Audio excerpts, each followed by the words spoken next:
Hello everyone! Alright, I'm really excited to try this recipe. I'm going to make meatless meatballs and I'm going to use Okara. I don't know how you say it, maybe Okara, but this is the pulp left over from my soy milk, and like all the pulp I have left over from making milks, I say, what can I do with it? So apparently this is a really protein, nutrient-rich leftover material from your soy milk that should not be put to waste. And I suppose it's sort of like a tofu, and it's hard in its shapes, and I thought, you know what? Maybe I can make meatballs with this. And I also kind of thought maybe there's a way to use wheat gluten in there, and I have a little bit left. Lo and behold, I looked up a recipe, found out there's an Italian meatball recipe and variations on that uses the wheat gluten. I could just use the Okara on its own, but I'm going to use a little bit of this wheat gluten to see if I give it a spongier, meatier sort of texture. And I'll try this again using just the Okara, but for now, I'm going to try to make meatless meatballs. So hold on. Okay, I'm going to just tell you, I put in a 1/4 cup of wheat gluten, about a 1/4 cup and a teaspoon. I've added a 1/4 teaspoon of oregano, a 1/4 teaspoon of my herbamare, and I've added 1/8 of a teaspoon of cumin. Now here is a 1/4 cup of ground oats. I'm going to add that. This is my dry ingredients. Feel free to add other spices as you like. I might put a little dash of, in fact I will, of chili pepper. I'm not putting too much. My daughter's going to eat this as well. Okay, and for the wet ingredients you're going to need, this is a little more than 1/2 cup of my Okara. I'm going to use some fresh basil. I might add a little more to that. I'm going to get the basil flavoring in here as opposed to, because I don't have dried basil. I'm going to use 2 cloves of garlic, smash them up, and a chunk of onion as well as Worcestershire sauce. I don't know how you say this, but I'm really excited because this Equality brand from a store called Food Basics is actually vegan. It has no anchovy, so I was really excited about that. I'm going to use some Dijon mustard and some ketchup. Okay, so the first thing I'm going to do is mix this together, my dry ingredients. Then I'm going to get my wet ingredients into the food processor. And you can just basically take a whiff of this and see if it smells the way you like in terms of the seasonings, and add more as you want. The recipe I saw also called for celery salt, but it didn't call for cumin. So I'm just changing it up slightly. And it smells pretty good. I'll probably add, this is where I'm going to confuse you guys, I'm just going to put a little bit of paprika. That's maybe 1/8 of a teaspoon. And I'll see if I have some celery salt here somewhere, but I don't normally cook with it, so I don't typically have it on hand. Okay, but you're going to get your dry ingredients together and set that aside, and then work on the wet ingredients. And I'll be right back. One more thing I did add was just probably shy of 1/8 of a teaspoon of black pepper. And I did have on my basil plant a few dried leaves, so I just ground those up and I put in here. And again, about 1/8 of a teaspoon. And I'm adding still fresh basil to the wet mixture. Okay, so hold on for the next step. Okay, there was one more thing I wanted to add to this, and that was some nutritional yeast. I put about 1 tablespoon. A little more than I anticipated because my top thing fell off when I was trying to sprinkle some in here. So I don't think you can have too much nutritional yeast. So about 1 tablespoon of nutritional yeast I've added to that. Now, in my food processor, hopefully it's not too big for this job, I've got my onion, I've got my garlic, I've got 1 tablespoon of ketchup, 1 tablespoon of Worcestershire sauce, 1/2 teaspoon of Dijon mustard, and a couple leaves of basil. So I'm going to try right now to mix this together.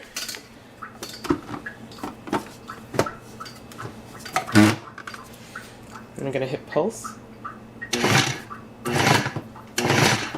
You're supposed to make a paste. So I'm going to hit low.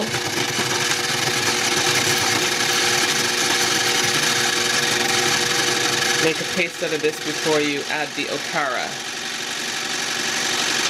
Okay, let's see how that looks. Some of the onions could be chopped a little more. I mean, it's such a big bowl for this. It makes it hard. But I'm going to put the Okara in and mix. Hopefully I can do it in here. And it's not a big deal as opposed to doing it by hand. Okay, so I'm going to add that in and mix. Maybe I'll pulse a few times first.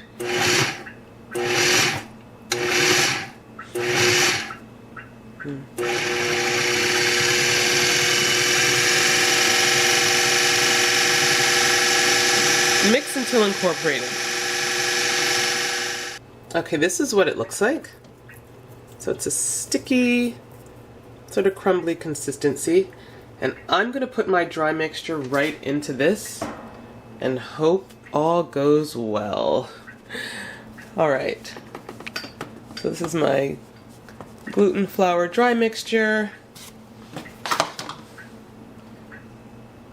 Maybe just mix that a little so that all the dry doesn't go spewing to the top once I hit to start.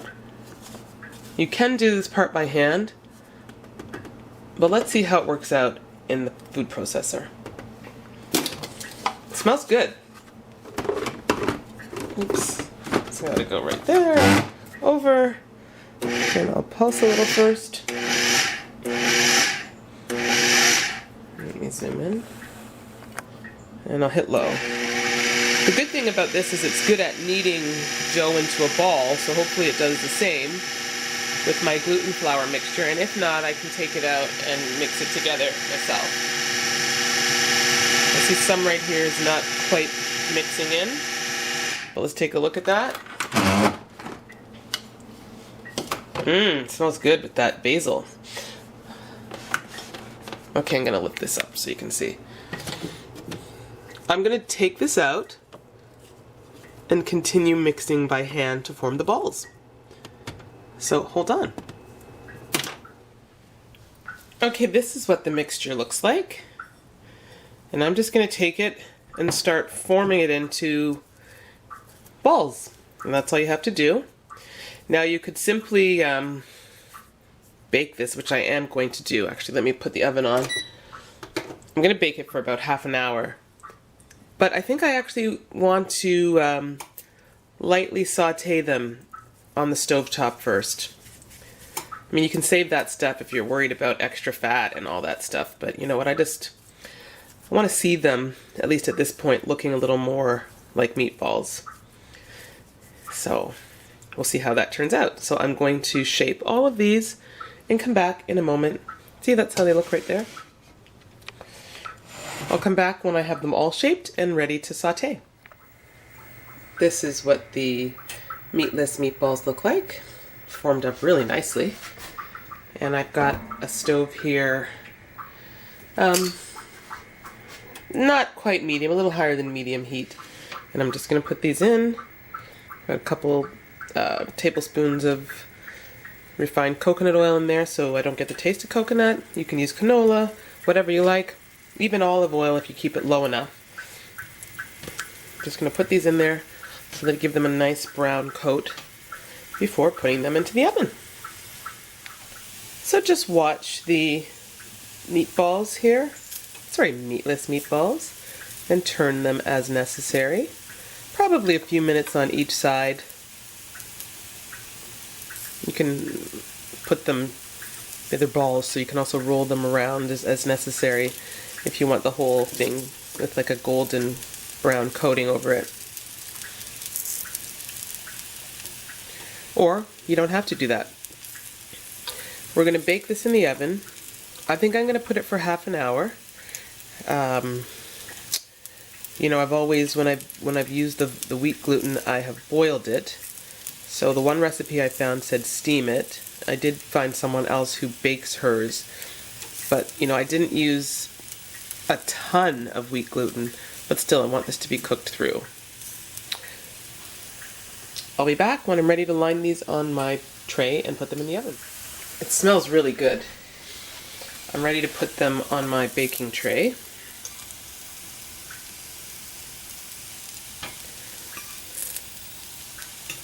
They fried pretty well. There's just a couple pieces that went like that, but the rest of them fried well. And how many do I have here? I have to point out how incredibly cheap this is, because the batch of soy milk I made was probably about 44 cents. And it gave me a little more than half a cup of Okara. And the wheat gluten, my gosh, that was what, less than a quarter of a cup? Or just about, sorry, about a quarter of a cup, a little more. It's also very cheap. I couldn't even put a price on it. And look how many meatballs I have right here. I've got a baker's dozen. No, I don't. I'm sorry. I've got 10 meatballs, right? There we go, I've got 10. But that's a good amount of meatballs for less than $1. Come on, and I got the soy milk on top of that. Okay, I have my oven heated to 350, and I'm gonna put these in. Maybe I'm gonna lower the heat. I'm just gonna verify the heat, but 350 is good. I'm gonna keep an eye on them. Alright, this is what my meatballs look like coming out of the oven. And my mother called, got to talking with her, and I think I left them in here probably 15 minutes longer than I wanted to. So they feel kind of hard on the exterior, but I'm hoping that once they're not overly hard, but you know, this is an experiment with me, and maybe because I didn't have as much of the vital wheat gluten, I didn't need to cook them as long, or maybe it's better to steam them, boil them, I don't know. But in any case, I'm going to transfer them into a pot. I have this, it's called Authentic Italian something or another. It's strained tomatoes with basil. So I'm going to use this to make up my sauce. And I just poured some right in here. And I'm just going to add the vegan meatballs. Coat them. Maybe that's enough. I'll add some other seasonings to the pot, some basil. And hopefully with this in here, in some liquid, they'll soften up a bit. Because I am a little disappointed that they seem a bit hard, so hopefully the liquid will make a difference. Okay guys, I will be back. Okay, I have my spaghetti cooking, and I simmered this for a very short time, and it's good. See, now that little, what do you call it, the moisture has really helped those to soften up. So I needn't have been concerned. I'm just adding some garlic to this. Okay. I'm going to put a little bit of basil. Actually, here I'm going to put some oregano.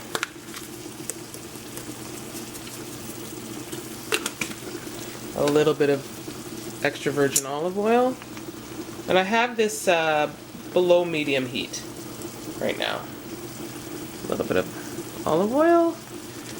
I'm going to get my basil, a little bit of water, and I'll be back when it's all done. I'm back, and I have to tell you, this smells divine. But one of the things I'm going to add to this sauce is some mushroom. So I just have 3, I guess, medium-sized cremini mushrooms. And I'm slicing them. I could have done this in the food processor, but I've already set that to wash. So, just gonna slice this up, put it in. This is almost done. Just waiting on the pasta to finish cooking. And I'll be able to show you guys the final product. Can't wait to eat this. Alright, I am ready to try this. Smells delicious. And let me first cut one of my vegan meatballs. Look at that. Can you see that?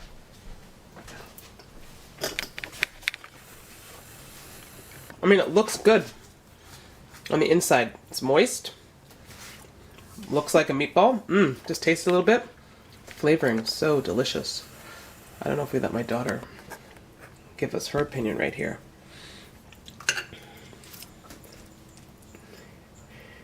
Go ahead. What do you think? Not bad. Not bad? You'd eat it? Yeah. Good, because you're going to. All right, guys, make your own. You know what? The most awesome thing about this meal, gosh, is less than $1. I mean, noodles are cheap. You can crush down these tomatoes yourself as opposed to buying some crushed ones as I did. And the meatballs themselves, 10 meatballs for, gosh, less than $1, maybe 60 cents.